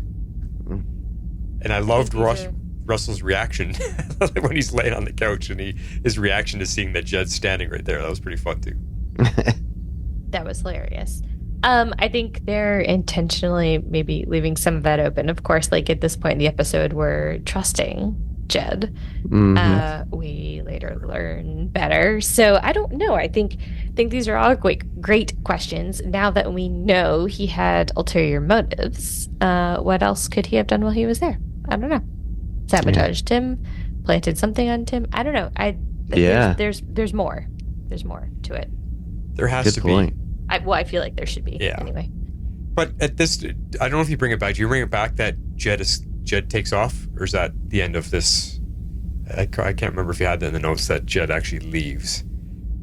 That is my favorite scene since the final scene is my favorite scene, but because my question is, Yeah. like, Russell says Jed hit him over the head with something, and I'm just like, come on, Russell, like, you can't even babysit properly. But if Jed hit Russell over the head and took off, where did he go? Because we've never seen them actually go to the lair on foot. Well, no, like Russell said that he like overpowered him or whatever and forced Russell to take him to Ultra. Right. So like he took him to the surface and then took him to Ultra. Okay. So, I forgot that line. But yeah. Well, then why did he let Russell come back? That makes no sense to me. Yeah. Why would he let Russell go? Yeah. Maybe Like a show of good guy. faith? Yeah. Yeah. Yeah, I don't know. That is that part is confusing to me. Yeah. Just like everything about Jed. Like I love what's her name? I'm gonna let her stay with you in your secret lair, but when she shows up in my apartment, I'm gonna try to kill her. Like there's so much about Jed that doesn't make any sense. I know. Yeah. Or Morgan. Morgan, that's right. Yeah. So, right before they're getting ready to go on the mission, Tim tells Kara that her sister and Astrid are at Lincoln Center for this performance. And John basically says, look, family comes first, go after her. Yeah, and I gotta give a point to Astrid there for that one. Like, she ended up commiserating with Sophie over their plight and let her leave. So, or not give her a point, but I want to point it out that Astrid, you know, she wasn't going to listen to the Tremor people. She's the human. She's going to side with the human and say, you know what? Yeah, you don't need to be hiding out here. You've got a life to live. Let's go live it. Yeah. Yeah, I think Sophie kind of got through to her in a lot of the stuff that she was saying. You know, she's like, how did you like it when you had your choices taken away from you, kind of thing. Yeah. And we get a cool little backstage moment of Kara watching Sophie dance and then letting her finish the performance. It was a cool little moment. Like she hasn't seen her sister in however many years, and to get to see what her sister is growing into was a nice moment for her. Yeah, I agree. It was touching. Yeah. And I'm, you know, as somebody who runs sound and does stuff backstage at theater performances and dance performances, you know, I'm really happy that they actually had, you know, an actual ballerina in there doing the work and that kind of stuff. So it was cool. Yeah, that's not really something you can fake. So I do like that about her background. That was nice. So at the safe house, the founder stands down the guards when Cassie talks with him. And, you know, they're talking. He kind of plays off the treatments and then starts inquiring about how she escaped. She again plays it off kind of well. But then she plants a D-chip in his pocket and calls in John and Steven. Man, that situation had me feeling so on edge and so tense. Like, you know, the founder is going to figure something was up. He's too powerful to be fooled by anybody. And I was just like, oh my God, what's it going to happen? What's it going to happen? What's he going to do? He's going to catch them. Something's going to happen. Well, that was kind of like my question. I'm like, all you did was put something in his pocket. Like, how was that gonna really work?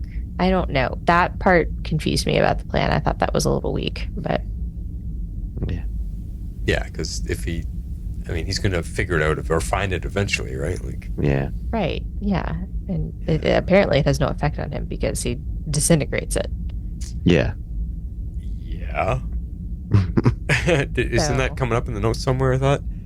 Oh yeah, you do have that. Okay, yeah. So sorry. we'll get that in a second for sure. But I really liked the fight scene between the guards and John and Steven. That was a lot of fun to watch. Man, that tag team fight with John and Steven, some of the best fight choreography we have had yet on the show. It was freaking awesome. They were using each other, spinning, like they're just continually going in circles, taking out all the agents coming their way. It was like a Bruce Lee martial arts fight. It was so well done. So cool. It was very well done. I especially liked the ending when they both kind of used their TK power Yeah. and just kind of Yeah. throw the guy. I thought that was great. Yeah. I loved it. So cool. This show really is, I think, top of the Arrowverse pile. In their fight choreography and fight sequences. For sure. Yes. John pulls the gun on the founder, and the founder says Jed is using them. And he says the device was Roger's dream. And then we see him destroy the D chip, like literally cause it to just crumble. It disintegrates. Nothing. Yeah. Yes. That is scary. He just disintegrates the chip, and when it's supposed to block his powers, like that makes the founder really scary. And it makes me wonder, is he more powerful than Roger and Steven, or are those two more powerful than him? We don't really know what the tiers are with these people, who's on the top for strength. But gosh, that was crazy. But here's where we get the confusion. Because up to this point in the episode, like Jess already said, we've been believing Jed. But now the founder kind of turns the tables, and we don't know who to trust. Nobody knows. Not us. Nobody. Because the founder story is just as believable as Jed's. So which one do we think is the actual truth? Or are they both lying and there's still a truth yet to be discovered? Because neither of them have said the truth. I think they're both speaking in half truths, to Mm-hmm. be honest. Right, still hiding stuff. Yes. Yeah. But God, like I was really thinking, okay, Jed's coming around, and then the founder comes out and was that just a speech to save his life? Because people will say anything when a gun's pointed at their head. Was he just making that all up on the spot? I don't know. But it wasn't a real threat because his powers were never taken away. That's true. You're Yeah. right. Yeah, you're right. So this is where this whole entire scene gets confusing, and what is his actual end game, because there was never actually a threat there. He let it all happen. Mm-hmm. Why? Why indeed? Why? I think he wants to get Steven in the machine. And Yeah. he has seen that a unwilling participant like his daughter was is not going to be able to make it work. He needs a willing participant to really do that. And the only way that he can do that is if he can convince Steven that, listen, this was your dad's dream. He would want you to do this to help us make a better world. So that's my theory here.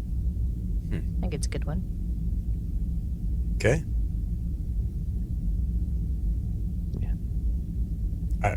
I can only say, yeah, maybe. It's definitely a good theory. So we'll see where it goes. Yeah.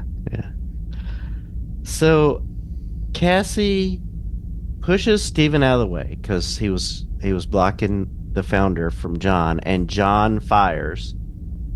The founder deflects the bullet, and it hits Cassie and kills her. That happened so fast. Like, we got to see it in slow motion, but you know how fast a bullet fires? That happened so fast, and you could say it was maybe a little predictable. You could kind of say, because I kind of had a feeling Cassie wasn't going to get out of this episode. But you look at that sequence, and it happened so fast, and the founder redirected the bullet just to save himself. And then you see his reaction after he realized that he just killed his daughter. That was genuine emotion. And it just makes it so messed up, because why would you care so much about killing your daughter when you don't care about torturing her and performing experiments on her?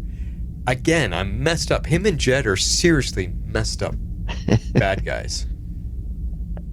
I agree. Their motivations are still unclear, which makes it difficult to understand the level to which their villainy extends. Yeah. Yeah.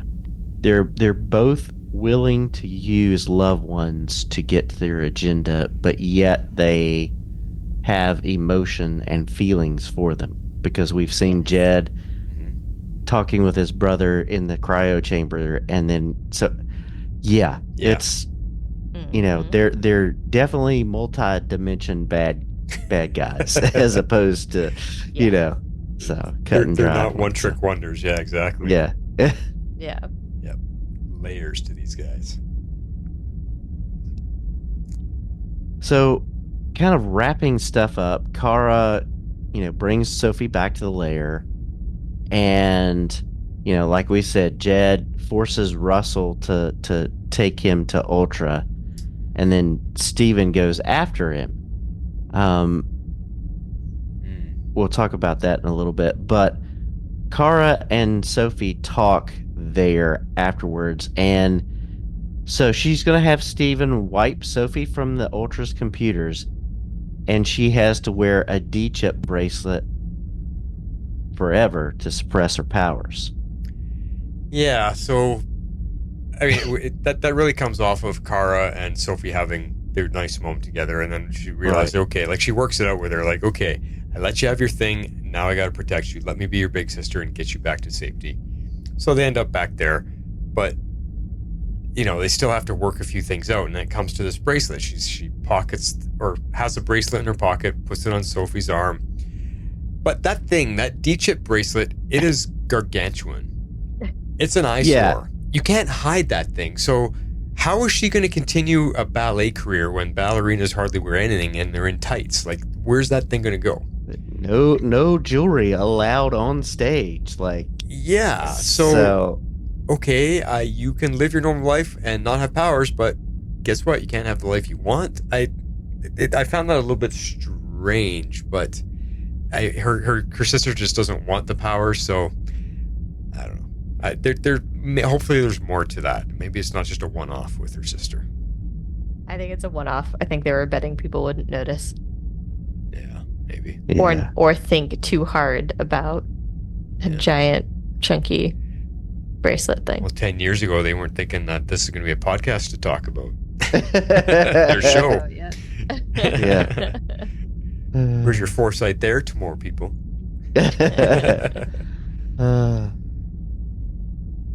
So the last flashback we get is back in the lab, and Jed and the founder are clashing because Jed basically says, listen, if you don't devote some money into transferring powers to the saps, as the founder calls it, I'm taking my brother and we're leaving. And the founder agrees because I guess he knows just how valuable Roger is, and so he's going to have to work with Jed there. I don't know about you guys, but when I was younger, calling somebody a sap means they're a sorry sack of no good, nothing worthwhile, right? Like sap was quite an insult. But again here, like, who is the one to believe is doing this for the right reasons? Who has the best intentions? That's my questions here. Neither of these two.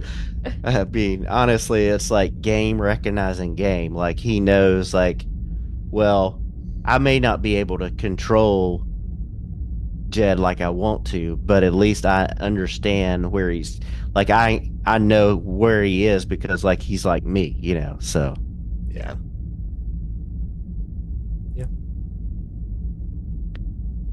Steven, there at the end, confronts Jed, and Jed is getting ready to run.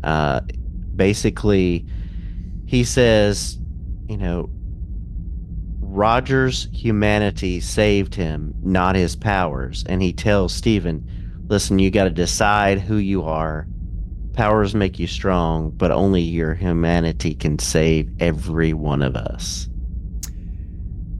Running from the founder. Can he even hide from him? And was he just going to leave Roger there on ice, like just completely abandon that whole deli shop? Because I'm assuming the founder does not know anything about it, so maybe he's going to run and hide and maybe come back for him because he's on ice. He can be there forever, so maybe Jed's just thinking to come back for him. But how can he hide? Like, if he can block him telepathically, can he also hide from him that he can't pick up on where he is? I don't know either. There's again more to him than meets the eye, so we shall see if they tell us. Yeah. Yes.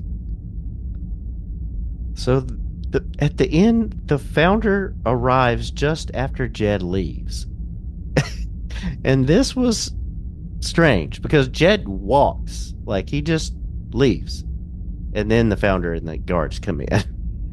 Again, I feel like Jed has something on him, something that protects him or hides him from the sensors and from all that kind of stuff. But it was what I found weird is that the founder just walks in with the agents. I'm assuming they're all humans, and like he doesn't want to teleport in and have them catch up to him after. And then I started thinking, well, maybe if he's walking in, maybe his agents that are working for him don't know that he has powers. I don't know. I'm kind of wondering about that myself. Where the founder's at. Like, why would he walk in the building with 6 agents at his side? Like he drove there in a car and all that kind of, like it doesn't seem like he uses his powers very often when he's in amongst his people. Yeah, I don't know. That was it raises a lot of questions. Like, why? Yeah, why didn't you just teleport right there? Yeah, you would have caught Jed in the act or running away, right? Yeah. TV convenience? I don't know. That's a good question. TV convenience. Yeah. It's the only thing I can think of that makes sense. Yeah. I don't know, but good discussion. That is all we got for tonight's episode. We are going to take a quick pause for our ads, if there is any. I get them sometimes. I don't know if you guys get them all, but they seem to pop in here and there. Let's pause for our ad break. Shape out an eagle! Yes, and you know that sound. Favorite scene time, and we are going in chronological order as is customary. I'm going to kick it off with always have a plan. Your father saved my life. I owe him everything. So this is how you repay him? I loved your father. Every book I read, every class I took was for the purpose of understanding him and protecting him.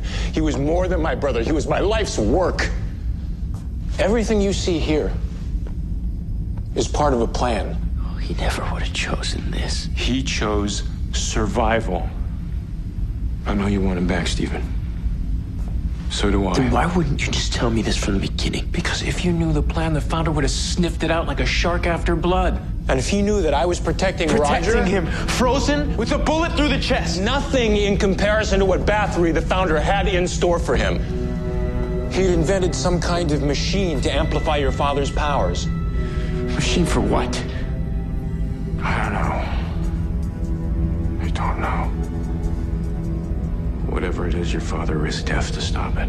He was always in danger of being turned into a weapon by the founder or being destroyed by him. And the second he comes back, so does the threat. You wouldn't have done all this if you didn't have an endgame. A way of taking down the founder. A way of bringing my father back. Oh, I always have a plan, Stephen.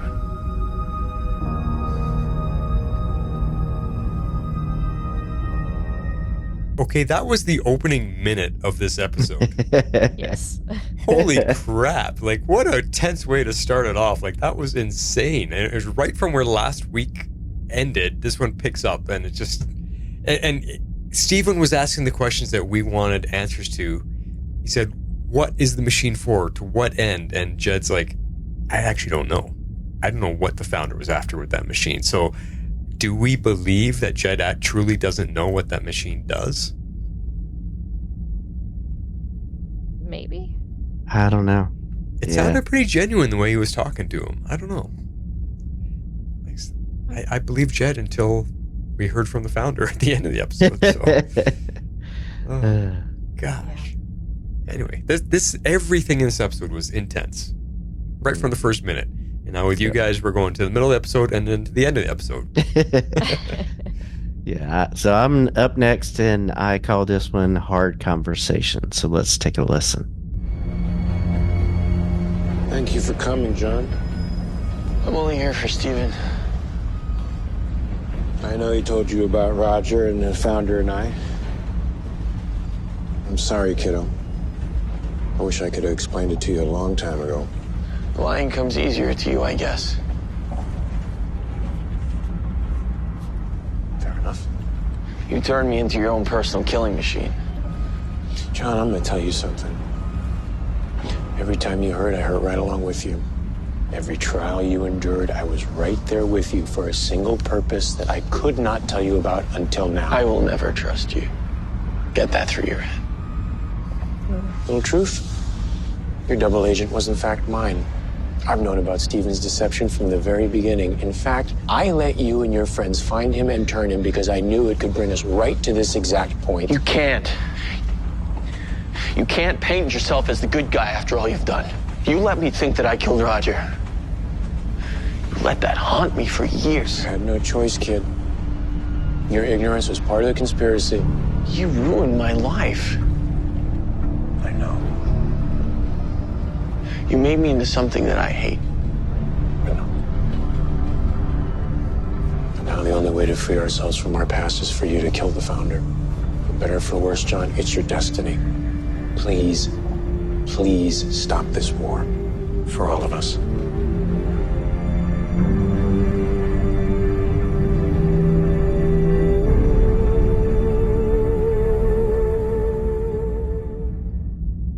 Okay, that was Luke Mitchell's performance of the season. Oh my God, did he get emotional there? I felt that. It almost brings a tear to my eye listening to him there. Yeah.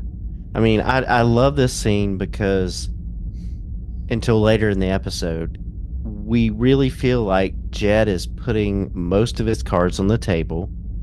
He's coming clean to John, who he cares for like a son, and he makes it seem like he wants the war to end just as much as the Tomorrow people do. And then again, you have, John's side of it too. It was just so powerful. Just a really great scene. Yeah, that was a really great scene. I loved getting, to hear, at least at this point in the story, the whole story, even though we know now that it's not really the whole story. So yeah. Well, like I said, hats off to Luke Mitchell there. Absolutely amazing. And while it just struck my memory, we had a little exciting moment, Legend listeners. I made a tweet about us covering the show again and how great it is to be revisiting the show, and I included the tweet to all the actors on the show, and Luke Mitchell saw it and liked it. So that means he knows we're out here talking about his show. And it makes me wonder maybe if he tuned in. I wonder if he listened to an episode or not. I don't know. I haven't looked to see what he's in currently right now. I mean, we all know him from Marvel's Agents of S.H.I.E.L.D. as well, but I don't know what he's acting in at the moment. Yeah, he is... He Chicago Med. Oh yeah, I remember seeing his face on there. Yeah, right. So he was... He's and Australian? And then he was in Big Sky before that. So yeah. Okay.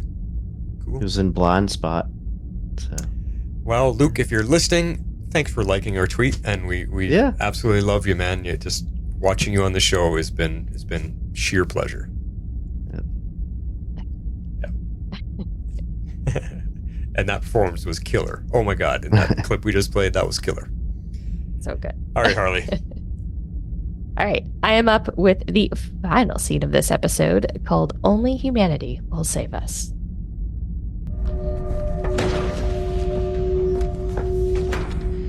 You're running? After Cassie died for us, for your plan?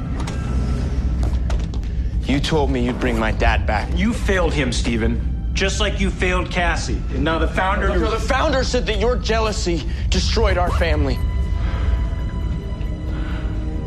What do you really want with my father?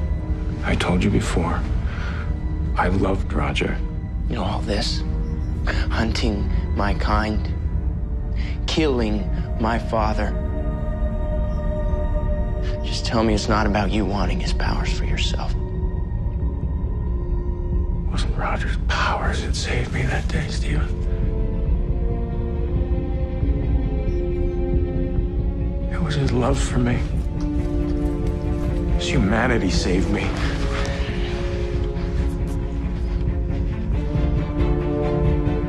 What am I supposed to do?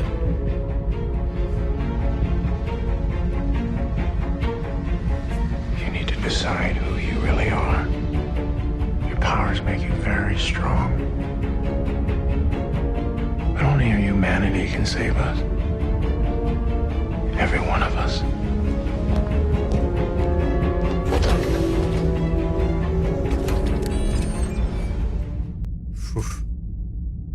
This show, man. This episode. Gosh. And just when we think we figured it out, that scene happens. That scene happens. I know. Yeah. Oh my God. Oh. And hopefully the next episode kind of gives us a more defined path as to who we're following. We will find out. It seems like we're going to be following the founder for a little bit and see finally what he's all about. So I guess we'll see. I don't know. Yeah, exactly. All right, good tense scenes this week. If you would like to support the show, and we appreciate all of us, just like we talked about in the beginning of our 300th episode celebration, there has been some Patreon supporters that have also been with us just as long. And we so appreciate your guys' support, continuing all these years with us, no matter what show we're talking about. So if you would like to join them on helping the show stay alive, this is what you do. If you'd like to support our podcast, you can do so at our Patreon page at www.patreon.com/tomorrowslegends. Don't keep it to yourself now. Come on, baby, talk to us. It's feedback. Yeah. And we also need to send a big shout out to Dan as well, because he has been with us since the beginning. That's true. The very beginning, creating all of our jingles and intro musics and themes and all that stuff. Openings. He's been with the Cybercast Network from the beginning. And let's all wish him well. He actually just had surgery on his eyelid. He had his eyelid, he had to have a part of it cut off and then surgically reconstructed. Ooh. Oh, geez. So, Wow. yeah, so he's got his whole side of his face is all bandaged up right now. So get better, buddy. Yeah. Yeah. Not that he listens to the show, but I'll pass it along. I'll pass it along. So feedback, we're going to let Jess read Comic Geek Kev this time, and then Jeff, you will kick off Perry White's. It's massive, so you get about halfway through it, and then I'll take over. Okay. I was wondering about that. Okay. Yeah. All right. Good morrow, legends. The founder is back, and his name is Bathory. How very villainy. It's perfect. You can picture Bathory rubbing his hands together and laughing as a thunderstorm rages behind him. He also has a very nice villain's office. So true. So true. Jed has tricks to keep from being read. Makes sense given his position. I still don't understand how the telepathy works. Sometimes they seem to have to be in physical contact and sometimes not. Is it just a matter of power level or how deep they want to go? They seem to be able to communicate over long distances, but maybe going deep, they need contact? We're asking the same questions. Yeah. Yes. Yeah. We need to find another way to denote time changes besides wigs because, LOL. Oh, clean-shaven Jodger was a good choice. He definitely looked younger. And I don't think Jed was a wig, just a bit more mussy look. Yes, 100%. But the founder, I laughed out loud. I did too. Yeah, he had like a big wavy haircut. Holy. It was like Oliver all over again. Yeah. Oh, man. Speaking of must, John could use a little brush through his hair now and then. He's pretty messy hairstyle, yeah. Got a little shaggy at this point in these episodes. We knew Kara had a sister. I don't remember if we knew her name. I just remember her standing on the balcony of their house as Kara walked away after their father told Kara to leave. Yeah. Are the breakouts really surprised that people aren't thrilled about living in an abandoned subway? Not wanting to be there seems like a legit reaction. I agree. So Jed knew about Stephen. I assume that was true by many of his actions, and I've mentioned that before. But that he always knew and basically set it up? That seems like it might have been an afterthought in the writing, but maybe it was planned from the start. It makes Jed even more of an evil genius. Long game. I think so. And I love that Astrid's is a safe house. It still seems risky, though, as if Ultra has shown themselves to be trustworthy in any way at all. True. I have to know what is on Russell's bucket list. Seems like he had a good time for a few years after beating the breakouts. I would have thought that Kara was keeping psychic track of Sophie and that she would have known that she left Astrid's. Good point. Yeah.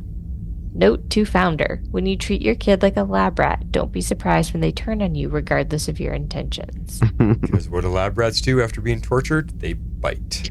Yes. Sad to see Cassie go, especially like that, but the whole scene must have been crazy confusing for them. The Founder is not the super bad. Jed has a bigger plan and wanted to take Jotter's powers, but is that true? Jed is so back and forth. What are they supposed to think?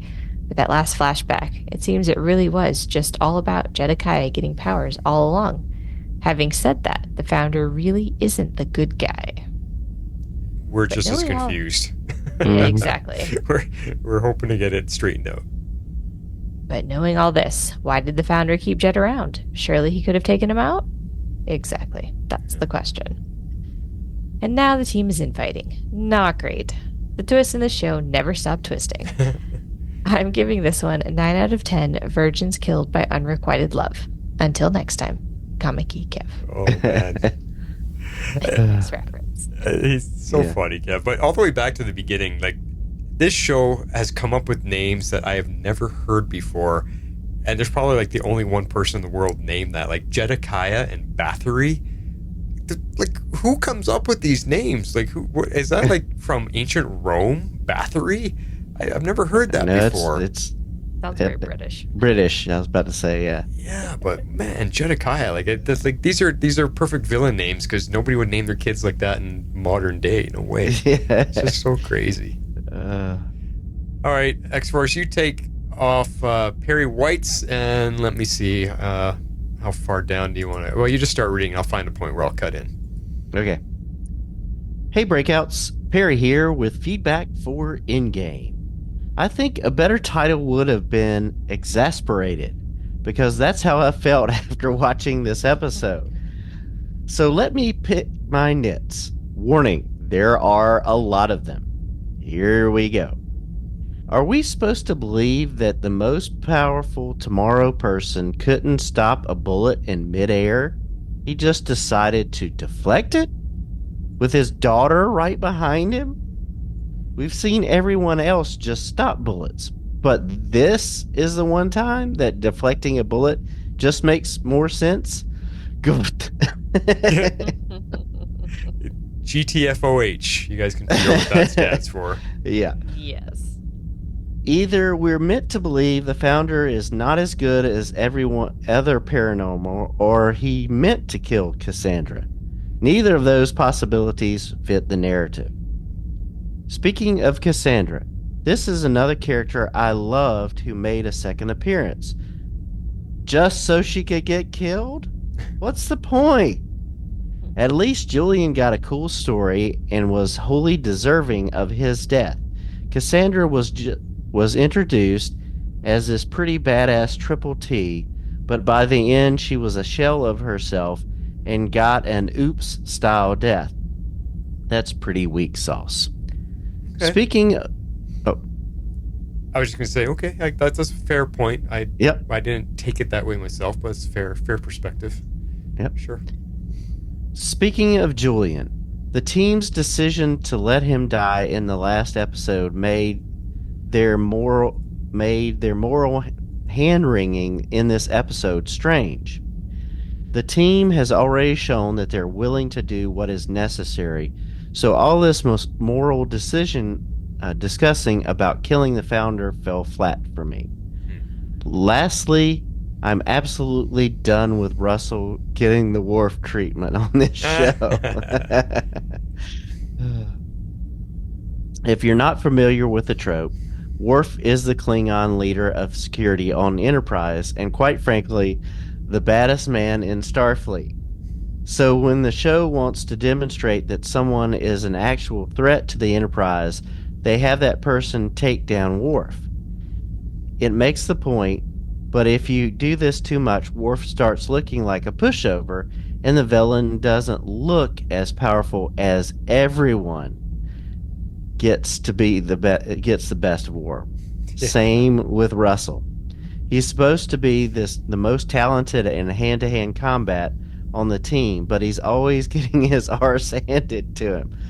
And sure, you can say that he dropped his guard with Jed, and that's why Jed was able to take him out. But with everything that Russell has been through with Julia and Jed going back to the last time he was at the lair, Russell seems like the last person who would have turned his back on Jed. And all this just makes Russell look bad. All right, I'll take over from there. Speaking of looking bad, there was nothing about Sophie's story that interested me at all. In summary, she has powers. She doesn't want powers. Also takes powers. Problem solved. I totally thought they were going to cut a deal with Jed. Yeah. The only way the storyline resonates is if the audience had spent any time seeing how leaving her sister behind had devastated Kara or vice versa. But quite honestly, I wholly forgot Kara had a sister. And what made the storyline even less compelling for me, at least Gatien and Peyton List had zero chemistry together, so it wasn't like we got to see this palpable sisterly bond to make us care. It was just a waste, in my opinion. Strong feelings with this one he has. Editor's note, the actress playing Sophie played Speedy on 2 episodes of Smallville. Unfortunately, she was pretty forgettable there, too. Okay, I'm done picking nits. Let me talk about the highlights of this episode. I love the flashback scenes of Jed and Roger. We see the first seeds of pain that Jed suffered and how Roger's abilities gave him his first chance to attain real power. We then see the seeds of jealousy Jed experiences when Roger and the Founder bond. Oh yeah, good point. That's right. They were talking telepathically, and he didn't like that. Speaking of the Founder, his plan for telekinetic surgeries, telepathic psychotherapy, and applying teleportation to the travel industry sounds like all the good things in Star Trek. You're right.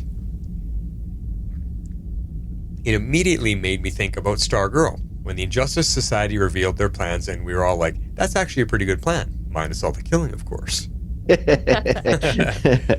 are all good things. Yeah. I am intrigued to know what this machine will ultimately do and how it will be powered. Again, I'm getting Stargirl vibes about the Injustice Society's brainwave machine. I guess I'll have to keep watching to see how it all turns out. This has been Perry White making another deadline, but try as I might, this episode was not front page news, folks. I'm out. Oh. It's very, extremely rare when Perry is not with us on an episode. That is true. Yeah. Yeah. That is true. So, oh, well, it's okay. But his points he made were very strong ones that if I look at it from a different perspective, I can see his argument. Yeah. I see where he's coming from for sure. Yep. Yeah. All right. Well, thank you, everybody, for your thoughts and your feedback on everything about this episode and about the 300th episode all around. Thank you so much for your continued support and taking part in this show. If you guys would like to be on the rest of Tomorrow People, we got 5 more episodes left. I know there's more listeners out there. We're getting a lot more downloads than just 3. So people are listening. Maybe Luke Mitchell is one of them now. Hi, Luke. That would be cool. That was so cool. Let's get some feedback from Luke. How about that? If you want to be part of the show, this is what you do. If you would like to be a part of the show, you can send in your feedback to tomorrowslegendspodcast@gmail.com. You can also reach us on Twitter @tomorrowslegends. We'd love you to join our Facebook page at facebook.com/groups/tomorrowslegends and become part of the community.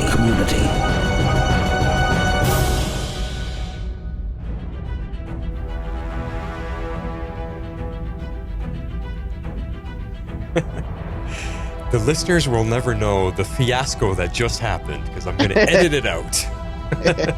Fiasco's got a strong word. Yeah.